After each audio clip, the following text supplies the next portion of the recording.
आप ये पाकिस्तान से बड़ा ही आर्गुमेंट आता है कि वो सब अरेस्ट हैं और वो सब जेल में। सर लखवी का बच्चा हुआ था सर, वो जेल में था, 2 साल तक जेल में था, उसके घर में बच्चे हो रहे। सर ये कैसे हुआ था कमाल, जरा सर मुझे ये समझाएं।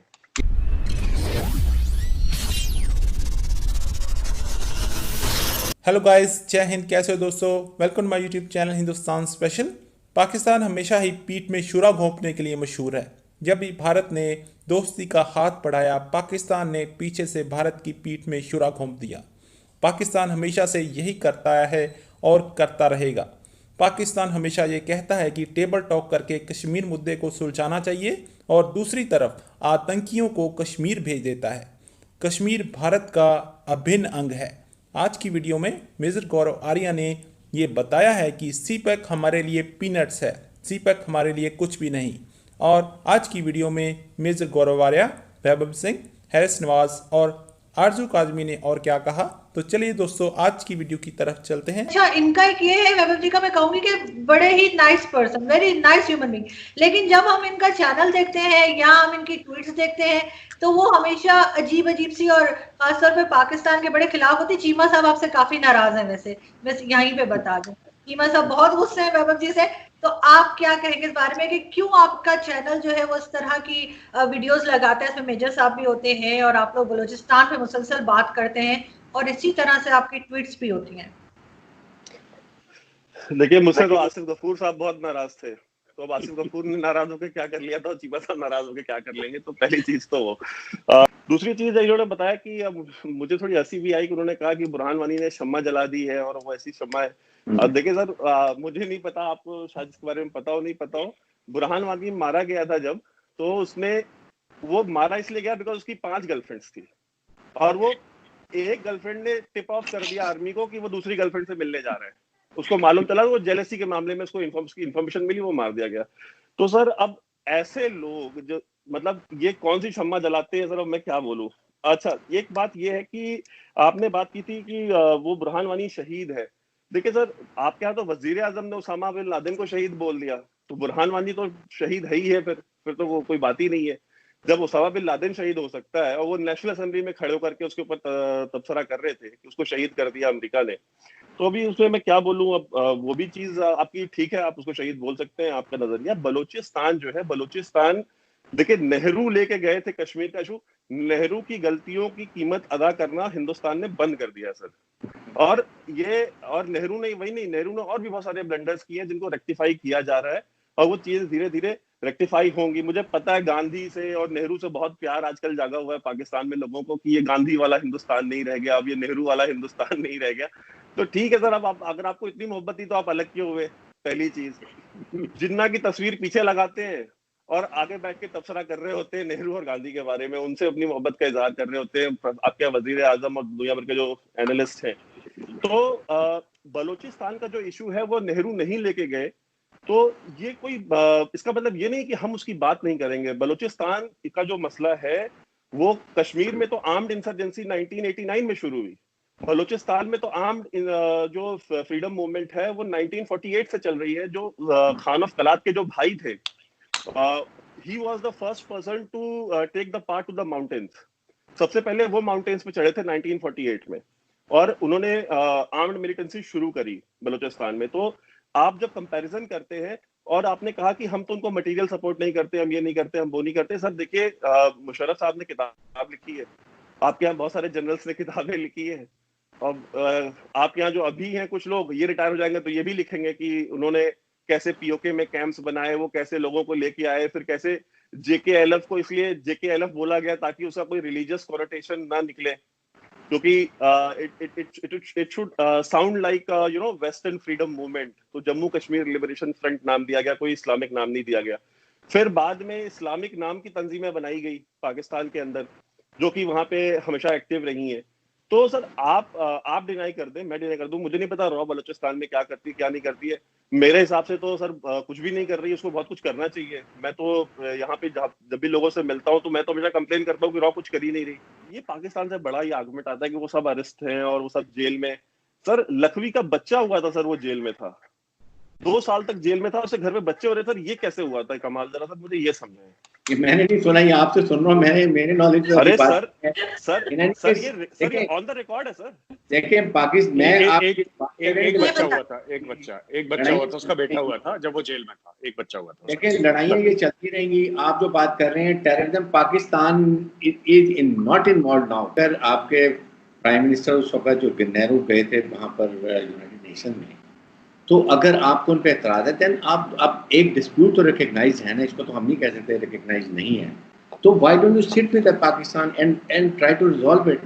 There will when you sit, और जितनी भी लड़ाई होगी आपकी अल्टीमेटली, चाहे सेकेंड वर्ल्ड वॉर है, फर्स्ट वर्ल्ड वॉर है, कोई वॉर ले लें, then you have to sit across the table and resolve the issue. And particularly Pakistan India के केस में कि our boundaries are permanent.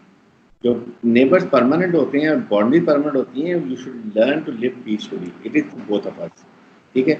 Problem ये है कि जब एक क्रॉप क्रैक करेगा तो दूसरा करता है, इसलिए एक पहले फिदा और फिर कॉन्फिडेंस बिल्डिंग मेजर्स करें।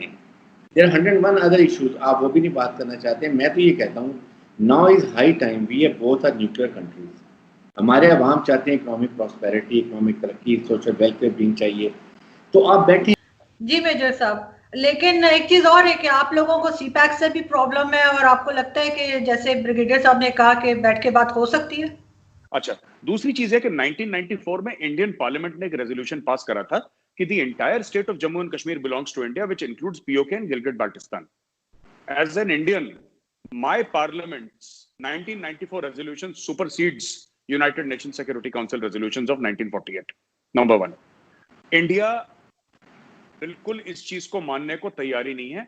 तीसरी बात, ये जो हम लोग आपने बात करी सीपैक की, देखिए साहब, कई पाकिस्तानी कहते हैं, मैं बस 1 मिनट लूंगा, कई पाकिस्तानी ये कहते हैं कि साहब इंडिया बड़ा जेलस है क्योंकि सीपैक है और इतनी बड़ी ट्रेड है।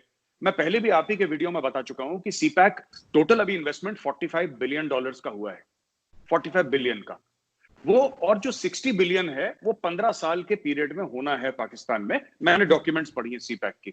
जितना सीपैक का 15 साल में होना है उससे ज्यादा, उससे दुगना हर साल इंडिया में होता है। इतना, उससे ज्यादा, उससे 1.5 गुना ज्यादा हमारी सिर्फ चाइना के साथ ट्रेड है। तो $60 billion for India is peanuts, मतलब ये हमारे लिए कुछ भी नहीं है। इंडिया, हमने कभी सीपैक के लिए ऑब्जेक्ट नहीं करा, हमारा सिर्फ वन सिंगल ऑब्जेक्शन है, सीपैक इंडिया से आता है। 1994 पार्लियामेंट के रेजोल्यूशन के तहत गिलगिट बाल्टिस्तान और पीओके, जिसको आप लोग आजाद कश्मीर बोलते हैं, वो भारत का अभिन्न अंग है और सीपैक की एंट्री वहां से होती है। That is our only objection. हम चाहते हैं चाइना $200 बिलियन इन्वेस्ट करे पाकिस्तान में, हमें क्या दिक्कत हो सकती है? अब इसमें आपका मुल्क अलग है। Allow me to complete sir with your permission. पहली चीज। दूसरी चीज ये है ना कि अगर हम डिस्कस कर रहे हैं सीपैक, तो मैं बता दूं, हर एक डील, हमारी जितनी भी डील्स हैं, इंडिया की डील्स जितनी भी हैं, आप उनके पेपर्स पब्लिकली अवेलेबल हैं। अमेरिकन ने अगर 100 बिलियन इन्वेस्ट करे हैं, अगर सऊदीज ने 100 बिलियन इन्वेस्ट करे हैं, राइट, सीपैक का अभी भी पाकिस्तानी आवाम को नहीं बताया गया कि जो इन्वेस्टमेंट है, क्या लोन है, कितना पैसा आपको देना है, अगली किस्त कब जाएगी। और यही वो आपके जो जीओसी साहब थे, जीओसी साहब ने यही वो वीडियो में, अगर होता तो मैं आपको जरूर भेजता। मैं वैभव आपसे रिक्वेस्ट करूंगा, आप आरजू और ब्रिगेडियर साहब को दोनों को भेजें। वो जो सर्विंग ऑफिसर है, सर्विंग जीओसी हैं पाकिस्तानी आर्मी के, वो कह रहे हैं साहब कुछ पता ही नहीं है, देयर इज नो क्लैरिटी। जी बाबू, तो देखिए वो मेजर साहब भी बता रहे थे, वो पेशावर कोर के जो जीओसी थे, उन्होंने उसमें एक लाइन कही थी, उसमें उन्होंने कहा था कि पाकिस्तानी सीपैक में सिर्फ क्या पंचर लगाने के लिए गाड़ियों के, तो ही सेड दिस। तो अब उन्होंने क्यों कहा, क्यों नहीं कहा, आप वहाँ जर्नलिस्ट हैं, आप उनसे इंटरव्यू करें, उनसे पूछें कि भाई उन्होंने ऐसा क्यों कहा, अगर सीपैक इतना ही बड़ा गेम चेंजर है तो। दूसरी चीज ये है कि ब्रिगेड साहब बार बार कह रहे हैं कि बात करें। सर 70 साल से तो बात कर रहे थे। नेहरू साहब आपने खुद कहा कि वो खुद यूनाइटेड नेशंस लेके गए, फिर उसके बाद जितने भी प्राइम मिनिस्टर्स आए इंडिया के, सबने पाकिस्तान की जो सिविलियन लीडरशिप थी उसके साथ बात करी, इवन मिलिट्री डिक्टेटर्स के साथ बात करी। रिजल्ट क्या निकला? अगर वाजपेयी साहब बस लेके लाहौर गए तो बदले में कारगिल किसने किया? अगर, और नवाज शरीफ ने खुद बोला था कि मुशर्रफ ने मेरी पीठ पे खंजर घोंपा, ठीक है, मैंने नहीं कहा, नवाज शरीफ ने खुद कहा। उसके बाद मोदी साहब अगर वहां गए उनके पोती की शादी में, तो उसके बदले में उरी और पुलवामा और पठानकोट और क्या क्या जब भी इंडिया ने कोई इनिशिएटिव लिया है आपके यहाँ से, आपका जो डीप स्टेट है, आईएसआई है, वो इस तरह के मिस एडवेंचर्स करती है ताकि टॉक्स डिरेल हो। तीसरी चीज ये है कि आप आज बात करना चाहते हैं, आप आज से पहले बात नहीं करना चाहते थे। आपसे मुराद मेरी कि आपकी जो रियासत है वो आज इसलिए बात करना चाहती है बिकॉज वो बैंकरप्ट हो चुकी है, उसके ऊपर ग्लोबल प्रेशर बहुत ज्यादा पड़ा है, जो डिप्लोमेटिक आइसोलेशन हुआ है और जो ओवर डिपेंडेंस चाइना के ऊपर हो गई है कि बिना चाइना के you can not even move an inch. आपका चाइना के सिवा दुनिया में कोई दोस्त नहीं रहा। आप 2-3 बिलियन डॉलर के लिए वजीर आजम को ड्राइवर बनना पड़ रहा है सऊदियों का और दुबई वालों का।